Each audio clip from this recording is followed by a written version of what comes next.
আসসালামু আলাইকুম, সবাইকে স্বাগতম। আমরা আজকে একটি গুরুত্বপূর্ণ বিষয় নিয়ে আলোচনা করব। সেটা হচ্ছে কিভাবে একটি ব্যাংক চেক সঠিকভাবে পূরণ করতে হয়। আমাদের কম বেশি সকলকেই ব্যাংকে যাওয়া আসা করতে হয়, ব্যাংক থেকে চেক দিয়ে টাকা উত্তোলন করতে হয়, এমন নানানবিধ কাজ আমাদেরকে সম্পন্ন করতে হয়। তো ব্যাংকে লেনদেন করার জন্য কিছু বেসিক জিনিস আমাদেরকে কম বেশি সকলকেই জানতে হবে। তো আজকে আমরা যে বিষয়টি নিয়ে আলোচনা করব সেটি হচ্ছে একটি ব্যাংক চেক কিভাবে লিখতে হবে। তো আসুন আমরা সে বিষয়টি নিয়ে আলোচনা করি। তো একটি চেক সাধারণত ব্যবহৃত হয় গ্রাহকের ব্যক্তিগত অ্যাকাউন্ট বা অন্য কোনো অ্যাকাউন্ট থেকে টাকা উইথড্র করার জন্য।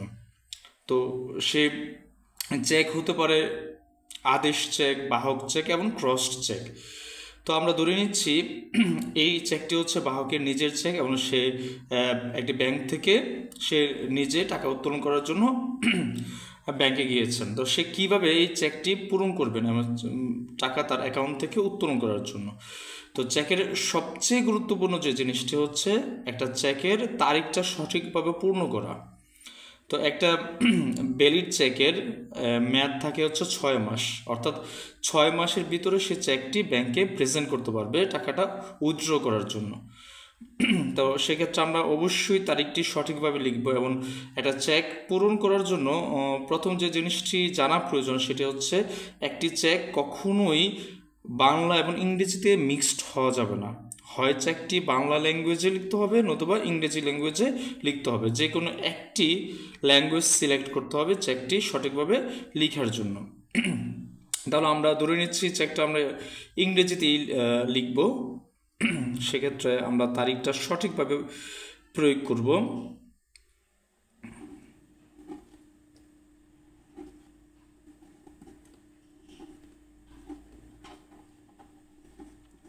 সো আমরা একটা চেকের তারিখটা লিখলাম। এখানে কোনো অবশ্যই জানা উচিত যে চেকের কোনো অংশে কাটাকাটি করা যাবে না। যদি কোনো কারণে ভুলবশত আমাকে কাটতেই হয় তাহলে সেই চেকটা অবশ্যই এক টান দিয়ে কেটে দিতে হবে এবং তা সঠিকভাবে লিখে ব্যক্তির ইনিশিয়ালটা মানে ব্যক্তির স্বাক্ষর দিয়ে দিতে হবে। তখনই ওই চেকটি ব্যাংক রিসিভ করবে, মানে টাকা উত্তোলন করার জন্য আর কি। আদারওয়াইজ চেকটি কাউন্টার থেকে ডিসঅনার হয়ে যাবে। সো আমাকে অবশ্যই এই জিনিসটি খুব গুরুত্বের সাথে দেখতে হবে যে চেকে যেন কোনো প্রকার কাটাকাটি না থাকে এবং যদি ভুলবশত কর্তন হয়েও যায় সেক্ষেত্রে অবশ্যই সে জায়গায় হয় উপর বা নিচে কাছাকাছি জায়গায় আমাকে স্বাক্ষর দিতে হবে। সো আমরা বাহক যদি নিজে নিজে চেকের জন্য যায় সেক্ষেত্রে সে পে টু জায়গায় সেলফ লিখবে। আমরা যদি বাংলায় লিখি চেকটা সেক্ষেত্রে সেলফের জায়গায় নিজ লিখবে। তারপরে যে কাজটা সবচেয়ে গুরুত্বপূর্ণ সেটা হচ্ছে সাম অফ টাকা, মানে টাকাটা কথায় লিখতে হবে। সে কত টাকা ব্যাংক থেকে উত্তোলন করবে, অবশ্যই ওই পরিমাণ টাকা তার ব্যাংক অ্যাকাউন্টও থাকতেই হবে। সেক্ষেত্রে ব্যালেন্স প্রতিটা ব্যাংকে তার একটি মানে ন্যূনতম টাকা তার ব্যাংক অ্যাকাউন্টে থাকতে হবে। সে ন্যূনতম টাকা ব্যাংকে রেখে বাকি টাকা তাকে উত্তোলনের জন্য চেকটা প্লেস করতে হবে। সো আমরা ধরে নিচ্ছি সে টাকা নিচ্ছে 1 লাখ টাকা।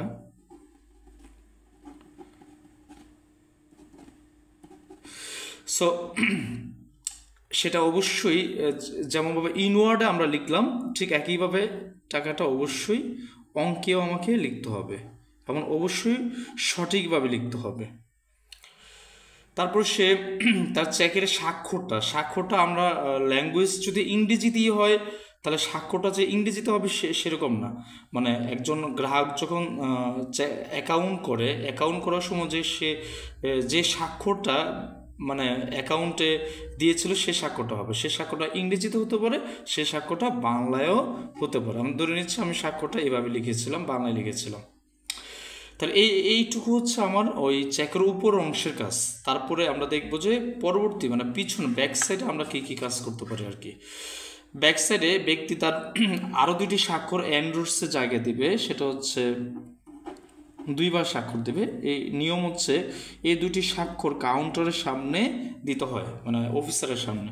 যদি এই জিনিসগুলো অনেক সময় করা যায় না, তো তারপর হচ্ছে এটা নিয়মের কথা বলো আর কি।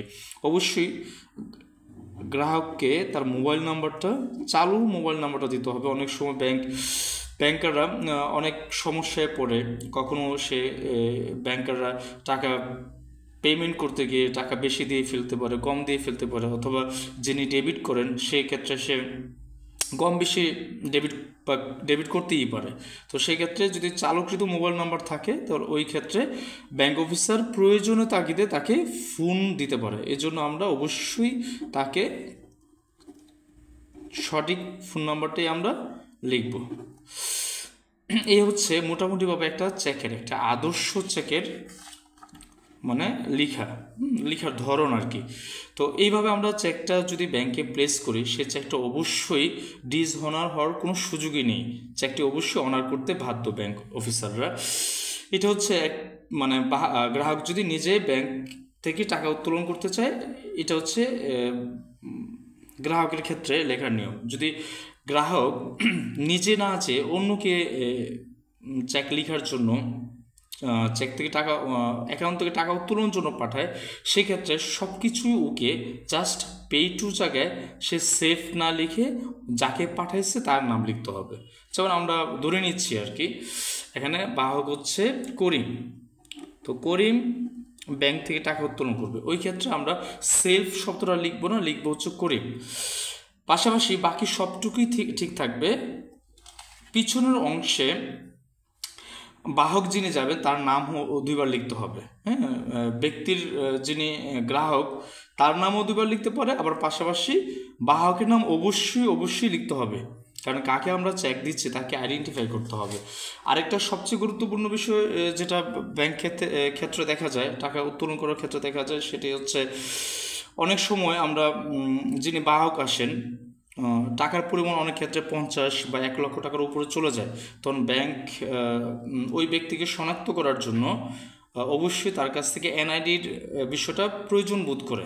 তো সেক্ষেত্রে যদি 1 লক্ষ বা 50,000 উপরে বাহককে আমরা টাকা উত্তোলনের জন্য পাঠাই, তাহলে অবশ্যই তাকে যেন আমরা এনআইডি কার্ড, ভোটার আইডি কার্ডটা সাথে দিয়ে পাঠাই। কারণ এটা ব্যাংক ভেদে যদিও ভিন্নতা আছে, কিছু ব্যাংক 50,000 পর্যন্ত অ্যালাউ করে, কিছু ব্যাংক আবার 1 লক্ষ টাকা পর্যন্ত অ্যালাউ করে।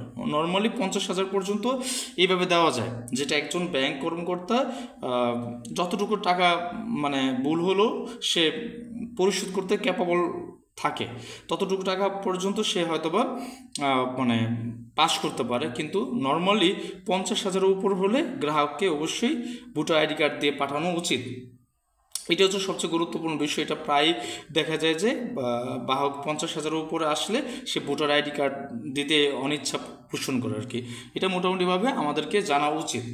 আরেকটি চেক আমরা ব্যাংকে মানে প্লেস করি, সে চেকটা হচ্ছে ক্রস চেকটা সাধারণত অ্যাকাউন্ট পে হয়, মানে একজন ব্যক্তিকে উদ্দেশ্য করে দেওয়া হয়। তো তার যদি ওই ব্যাংকে অ্যাকাউন্ট থাকে, তাহলে হচ্ছে ওই অন্য একটা প্রতিষ্ঠান তাকে চেক দিল, সাপোজ ধরা যাক একটা এনজিও থেকে তার নামে একটা চেক আসলো, তো এনজিও কী করে অ্যাকাউন্ট পে চেক দেয়। এখন অ্যাকাউন্ট পে চেক দিয়ে সে এখানে লিখে দিবে যে কাকে দিচ্ছে, করিমকে চেক দিচ্ছে, তাহলে সে এই চেক কখনোই সরাসরি টাকা উত্তোলন করতে পারবে না, কারণ এই চেকটা হচ্ছে account pay cheque. That means এটা অবশ্যই তার অ্যাকাউন্টে জমা দিতে হবে, মানে ট্রান্সফার করতে হবে। এই চেকটা তার অ্যাকাউন্টে জমা হবে, দেন ওই অ্যাকাউন্ট থেকে সে তার নিজস্ব চেক দিয়ে টাকা উত্তোলন করতে পারবে। বিষয়টা আমি আবারও বলি, মানে অ্যাকাউন্ট পে চেক ব্যক্তির যে ব্যাংকে প্লেস করবে ওই ব্যাংক তার অবশ্যই অ্যাকাউন্ট থাকতে হবে। সে অ্যাকাউন্টে ক্রেডিট ভাউচার লিখবে, ভাউচার লিখে ট্রান্সফার করবে, ট্রান্সফার দায়িত্ব ডিলিং অফিসার যিনি তাকে এটা দিবে। সে এটা অ্যাকাউন্টে দেওয়ার পরে পরবর্তী কাজটা হচ্ছে সে কাউন্টার থেকে তার নিজের চেক দিয়ে টাকা উত্তোলন